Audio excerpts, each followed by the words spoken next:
Demetria Bell Anderson is going to lead our next session. She is a certified facilitator and DE&I consultant with True Colors International. Her session is Building Organizational Confidence and Competence, Elevating Empathy with the Language of Inclusion. Just a quick note, I'd love to share Demetria before you officially start. She is a native of Northeast Ohio.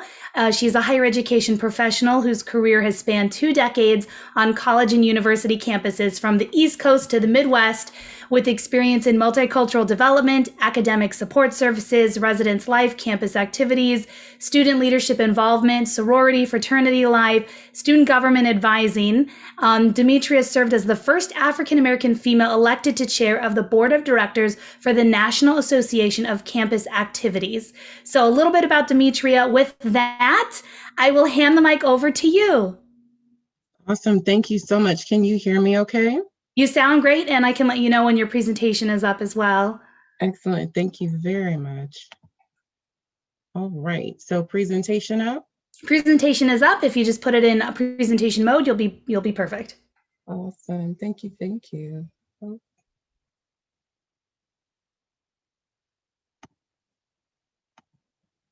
Looks All great. Right. Excellent. Thank you so much. Well, thank you, Charlene.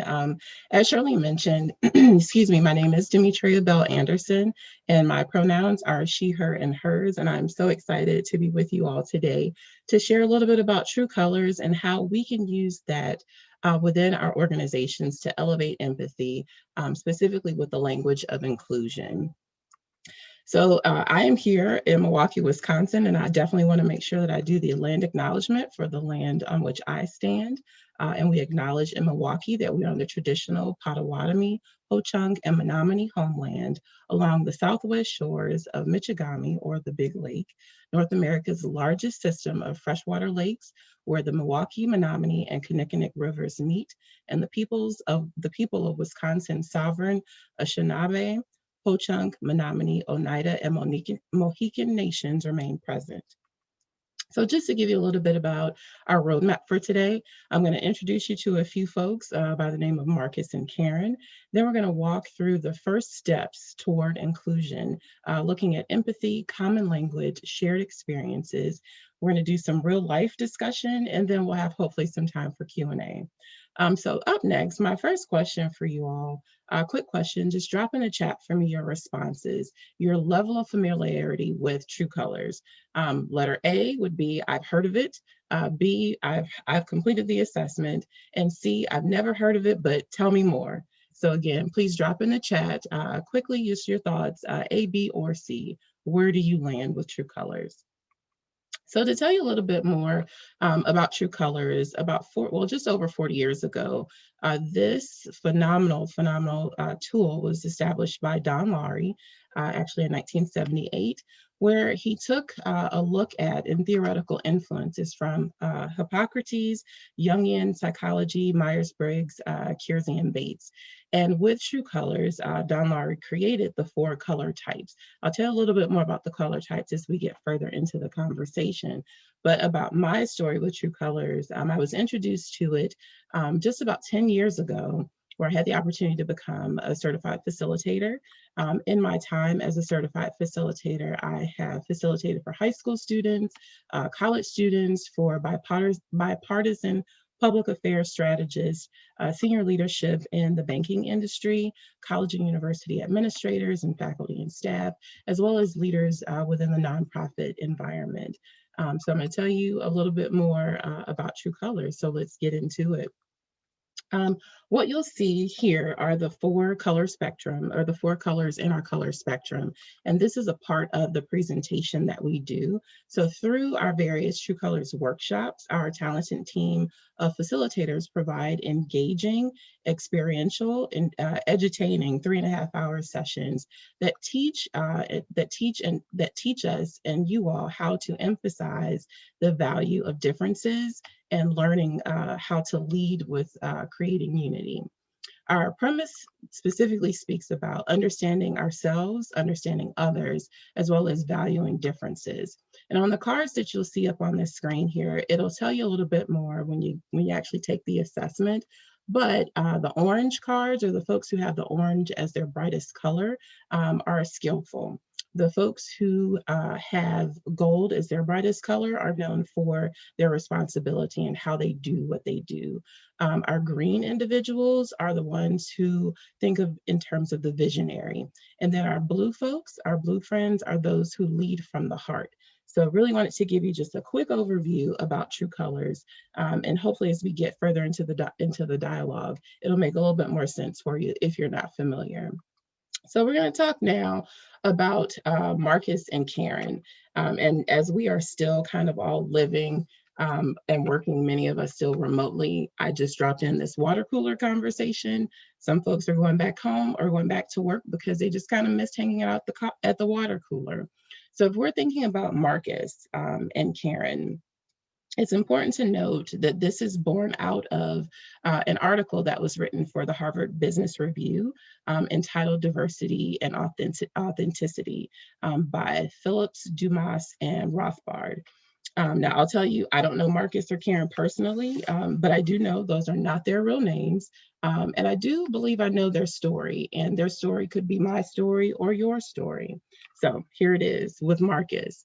Again, not his real name. He joined a leading international bank right out of college. He believed that success could come or would come from delivering solid numbers, secure the highest returns, bring in the most clients, keep your head down and get the work done, is the story that he told himself. That was his strategy.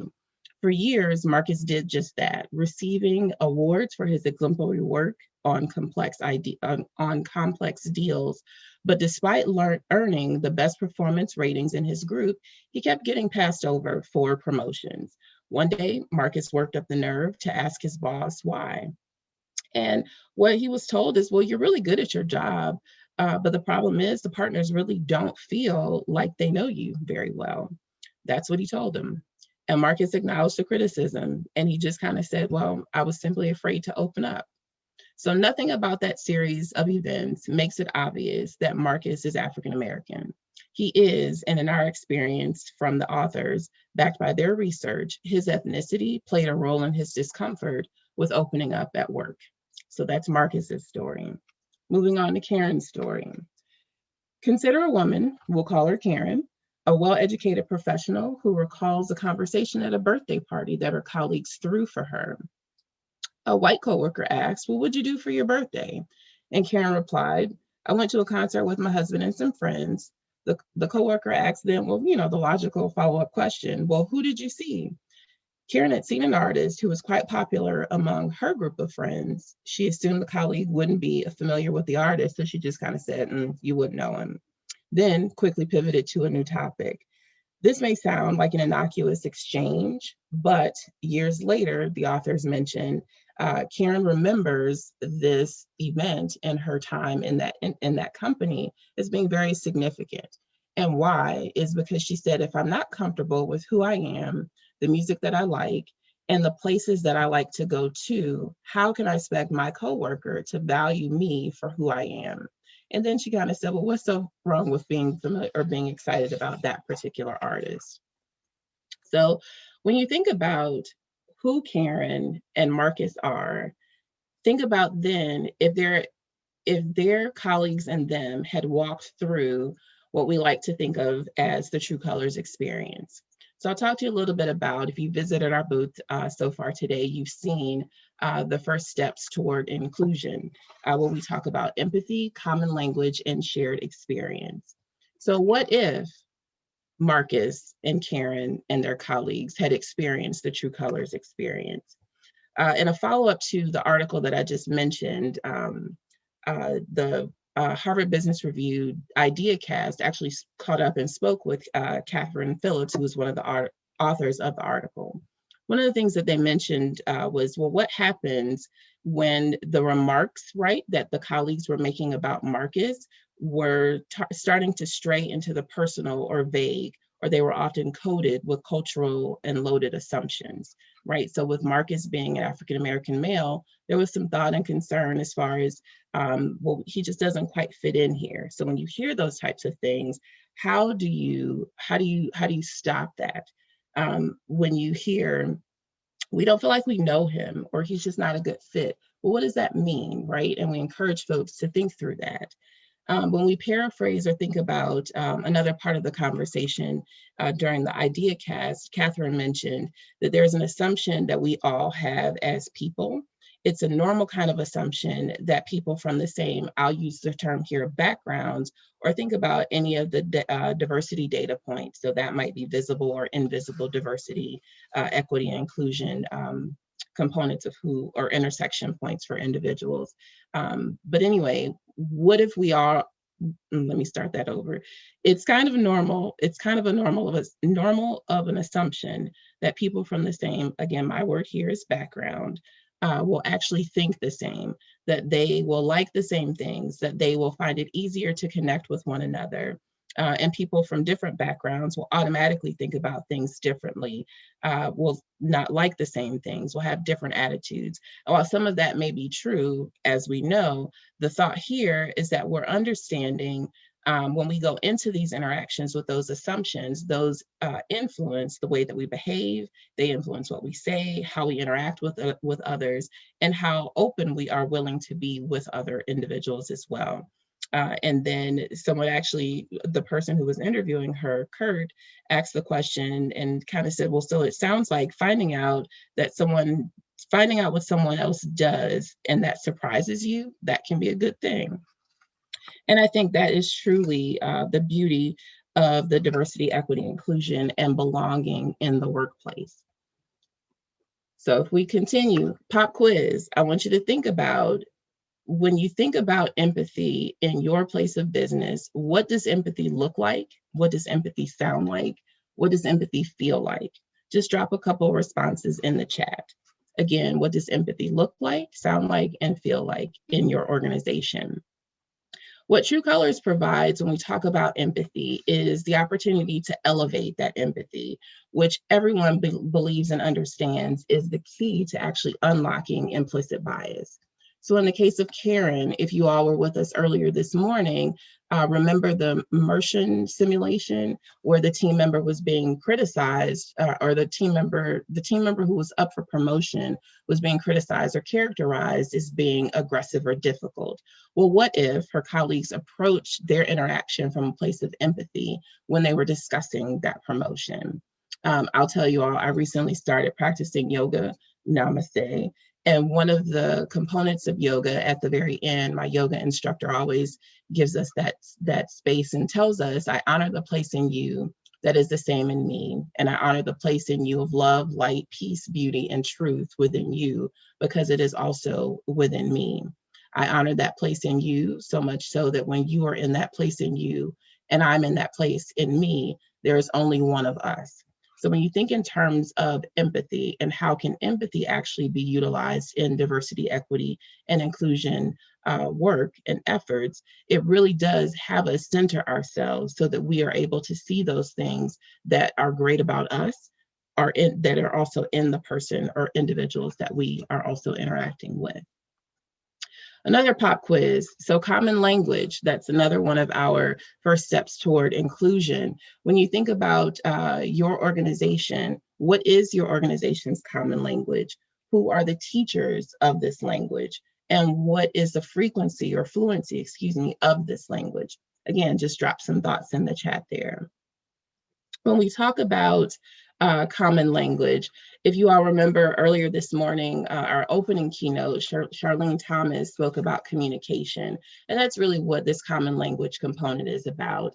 Charlene mentioned that believed, perceived, and real, those areas are where the discrepancies in those areas of communication are where we find the inequities, right? And those are some of the things that can lead to some of those challenges. And I offer you to consider that, yes, in today's world, there's probably these are probably even more exacerbated given the challenges of working virtually or in the remote environment.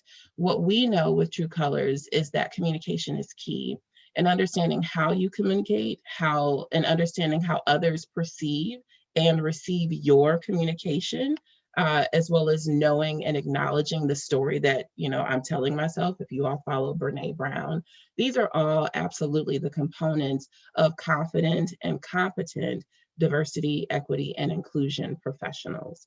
What True Colors provides here definitely is the opportunity to develop a universal language to discuss differences, paving the way for more diverse and inclusive culture and more inclusive work environments. We provide definitions to help folks understand attributes as well as idiosyncrasies. And if you remember when the Mershon speaker was speaking earlier, he talked about call in and call out. So the work that True Colors does with your organization allows us to be in a more safe and more comfortable space when we need to call in and call out our colleagues, as mentioned before. Um, so when you think about shared experiences, I want you to think about, what is your it, right? What is the thing, that thing that creates and defines your organization, that thing that contributes to your team's job satisfaction? Think about that it factor that is the foundation of and bedrock of your organizational culture. And friends, it is definitely important to note that organizational culture is cultivated, again, through shared experiences. Now, those shared experiences they may take on the form of onboarding, trainings, retreats, team building meetings, or paint parties.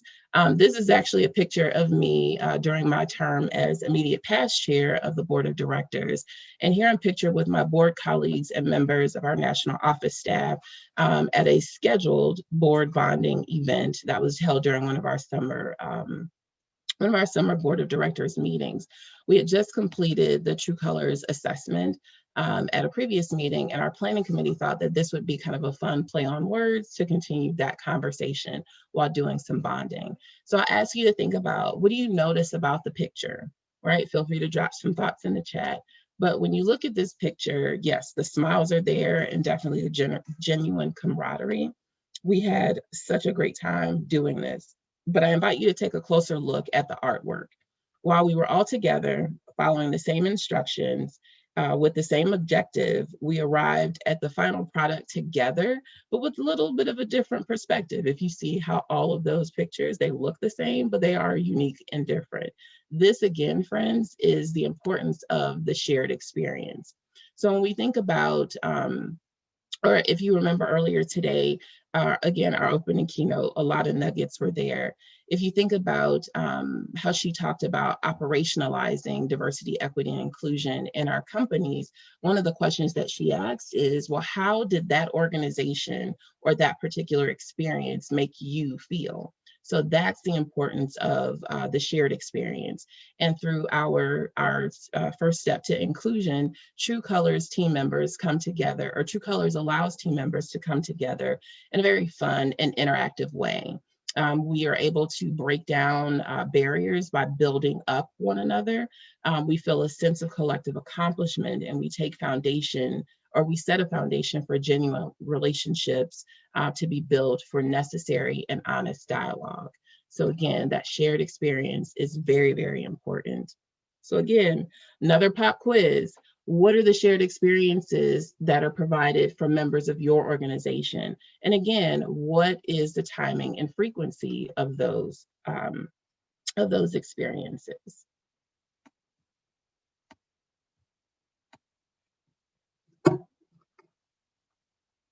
So now we're going to get into the part about real life. So in real life, again, I'm putting up the True Colors spectrum here. And part of what we do in our sessions with our clients is we'll walk you through the True Colors assessment. And part of that is looking at the pictures on these cards. And you're supposed to look and see, where do you identify? What speaks most to you? What resonates most with you? Where do you see yourself and your beliefs, your values, your strengths, your joys? Most depicted in this card. Now, that's just one part of it, so that's not the whole thing. Don't worry, Robert, I'm not giving it all away today. But I want you to think about these cards. And if you look at the cards on the left, a couple of examples to think about. If you have a colleague whose brightest color is orange, that colleague may oftentimes be perceived as someone who's goofing off a little bit too much. They may be scattered in their way of doing things. They may also be seen as self-centered. But in reality, what True Colors teaches us is that these individuals see themselves as fun-loving and enjoying life. They see themselves as being flexible and easygoing. And instead of being self-centered, they see themselves really as being independent. Another example, if we're looking at the gold, think in terms of an Asian American female and an African American female. Both are bright golds, which means they live a life of responsibility. They approach their work with a sense of duty, loyalty, being of service, and are very results oriented. However, their perceived cultural differences may impact how they perceive each other and how each other's communication styles and behaviors might impact that relationship. They may have been thought to be a perfect match, a match made in heaven. And earlier on, because this is actually a real example, earlier on, they had some pretty inexplicable clashes. The team lead facilitated a True Colors personal success workshop.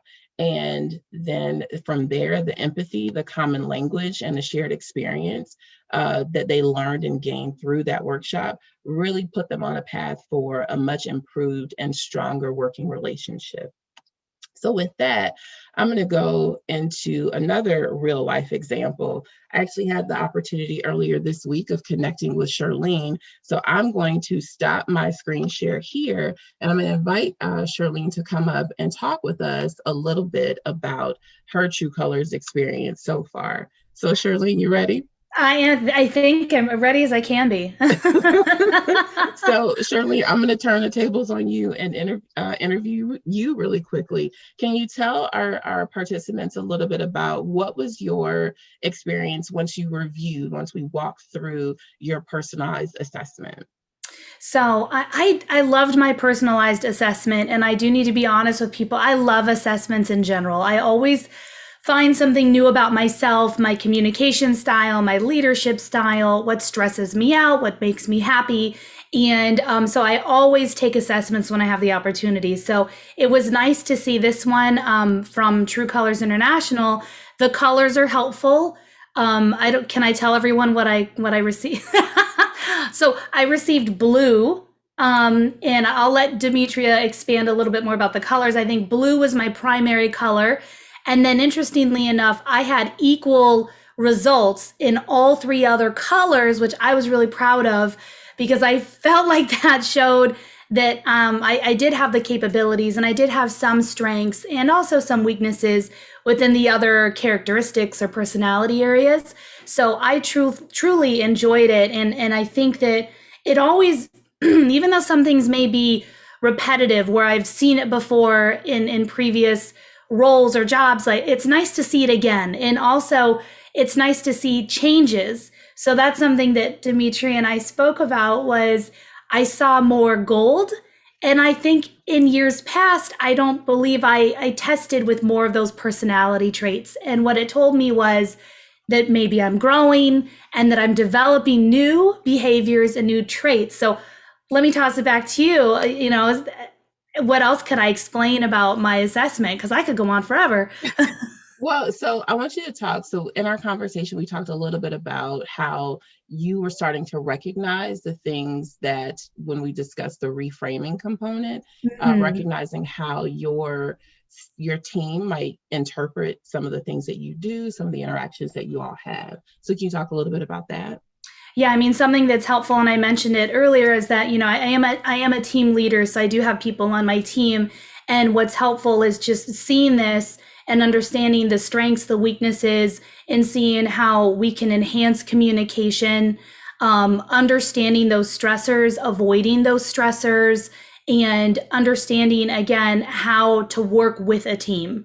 So, especially important right now with the conversations that need to be occurring and need to be happening, right? We need to talk to each other and deep dive into, you know, are we creating a culture of belonging? Are we showcasing, you know, being inclusive? And that all ties back to our behaviors, to our communication. So it's very timely, and I think it's important to have this information readily available so that it's a reminder to me on where my strengths, and it's a reminder for the different people on my team and within my own organization at Opal Group. When I see a color, I automatically know, oh, Henry's this color, or Jamie's this color, and Bonnie's this color. Like, I have ideas in my head of my team and what colors they are. And then it then circles back to how to communicate and how to work together, to achieve that goal, And honestly, I think that truly is the beauty, and I'm a fan of True Colors, obviously, otherwise I wouldn't be here. But I think that truly is the beauty of why understanding that personal awareness and the ability to understand others really does help us as an organization build unity and create those, or value diversity and create unity amongst other organizations. When we think about the difference in those colors, and I know a lot of what we're talking about is diversity, equity, inclusion. A lot of times folks go directly to the black, white, brown, or other as the linchpin for diversity. But when you think about some of the differences in terms of other points of intersection. So gender differences. The speaker just before me talked a lot about how do you make space and room for women and women of color in different organizations? How do you make sure that those voices are heard and cultivated? I'll use myself as an example, as a surprise African-American female.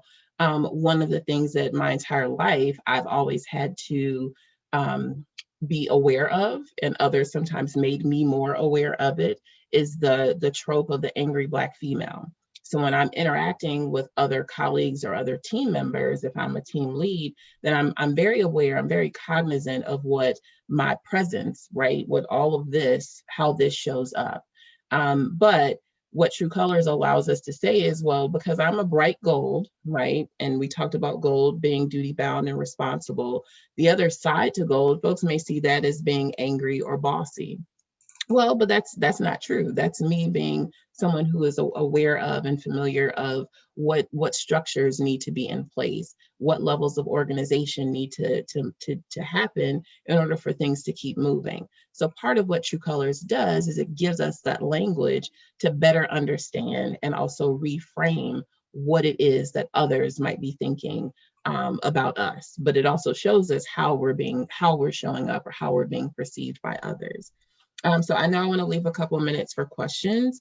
I will just reiterate that through the True Colors personal awareness workshops, organizations, teams, and individuals are shown really how to take the first steps toward inclusion with confidence and competence, because we provide that common language, that empathy through a very engaging shared experience that hopefully a lot of folks will come on and talk to us more about, if you haven't already stopped in our exhibit booth. Charlene, are there questions? Well, I have one that I'd like to throw in, because again, I love assessments, and I'm in kind of that bucket of people that enjoy that information.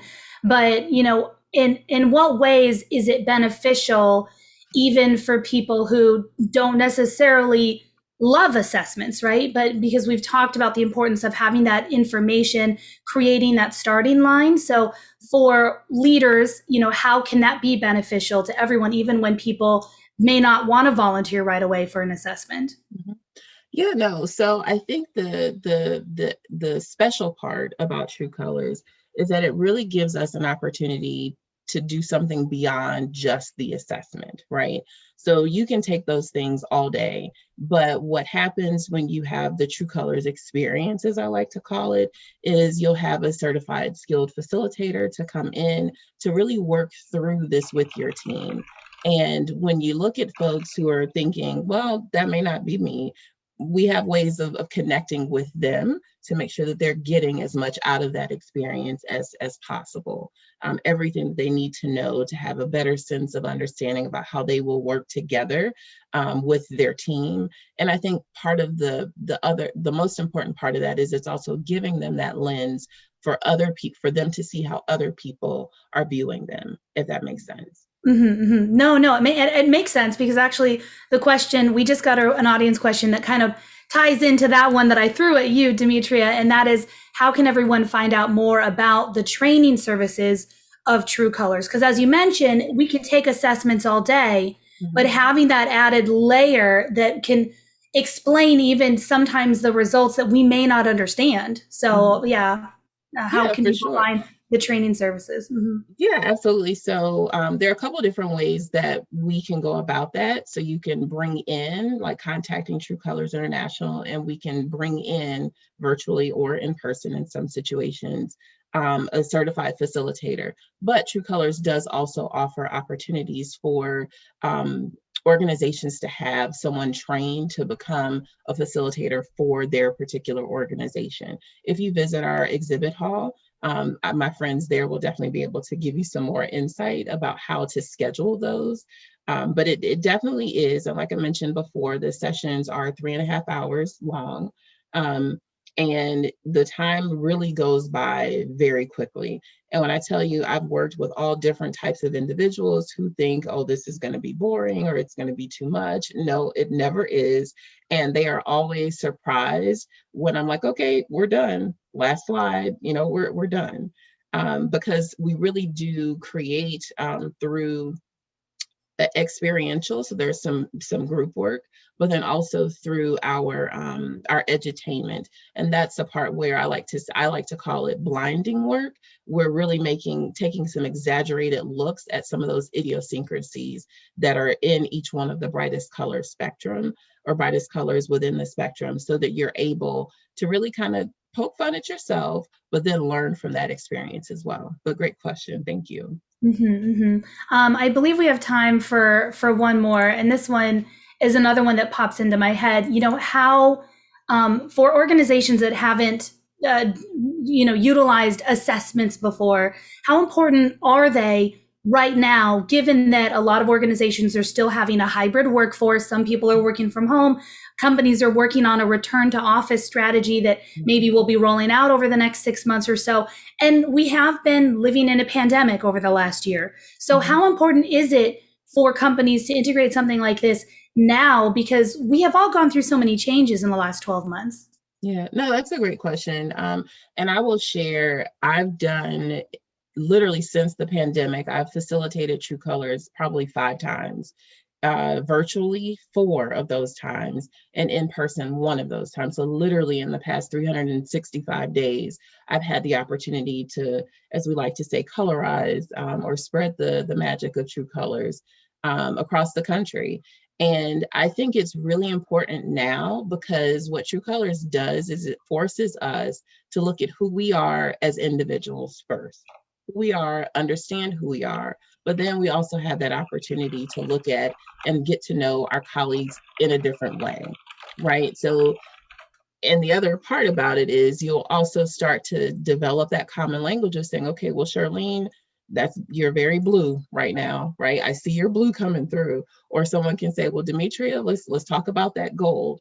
But it really does bridge, it builds a bridge, especially in the virtual environment, because it's making us take a look at those things that are truly inherent to who we are as individuals and how we then show up. True Colors and the platform and the tools that go along with our trainings offer tips to team leads about how to work better with and better support their team members, but then also how can individual team members better communicate with one another? What can we do to make sure that when someone is, one of the terms we use is in esteem or out of esteem, when things just don't seem to be going well for them, how can we pull them back in? How can we kind of help them brighten up that brightest color?